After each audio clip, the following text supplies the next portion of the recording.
Les 5 choses à savoir sur Ernesto Che Guevara. Plusieurs décennies après sa mort, cette icône de la révolution cubaine fascine toujours autant.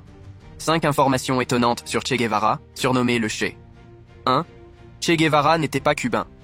En réalité, ce symbole de la lutte cubaine est né le 14 juin 1928 à Rosario, en Argentine, dans une famille relativement aisée. Ce n'est qu'à l'âge de 28 ans, après avoir voyagé dans toute l'Amérique latine, qu'Ernesto Rafael Guevara de la Serna rejoint Cuba. Il a alors rencontré les frères Castro au Mexique il y a quelques mois et débarque sur l'île en 1956 à bord du navire Granma pour renverser la dictature de Fulgencio Batista. 2. Ernesto Guevara, d'où vient son surnom Che. En Amérique du Sud, et notamment en Argentine d'où est originaire Ernesto Guevara, Che est une interjection utilisée pour interpeller autrui. Guevara avait l'habitude de l'employer, et ses compagnons révolutionnaires ont vite fait de cette habitude de langage son surnom. 3. Il a été ministre après près de 2 ans de guérilla. Castro et celui qui est devenu le commandant Che Guevara parviennent à renverser le régime de Batista. En janvier 1959, un nouveau gouvernement se met en place et Che Guevara y prend part. 2 ans plus tard, il devient même ministre de l'Industrie à Cuba, puis prend la tête de la Banque nationale cubaine. 4. Che Guevara, un personnage sombre.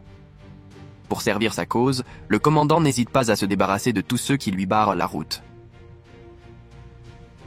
Outre la création de camps de travail et de rééducation, des camps de travail forcés, à son arrivée au pouvoir, on lui attribue des centaines d'assassinats arbitraires.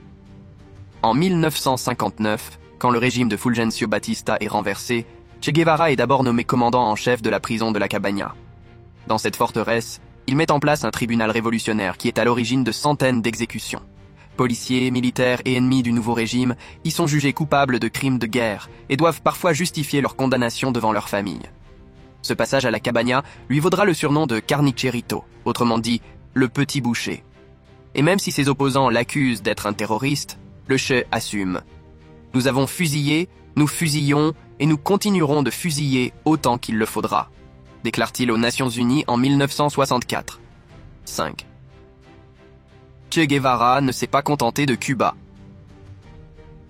Non content d'avoir mené à bien puis théorisé la révolution cubaine, Che Guevara tente de l'exporter sur le plan international.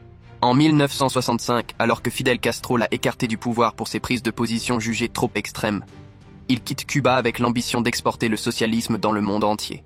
Il met le cap sur l'Afrique et tente de monter une guérilla au Congo, puis en Bolivie, toujours sans succès. C'est finalement dans la jungle bolivienne qu'il sera arrêté, puis exécuté le 9 octobre 1967 par Mario Terán, sergent de l'armée Bolivie.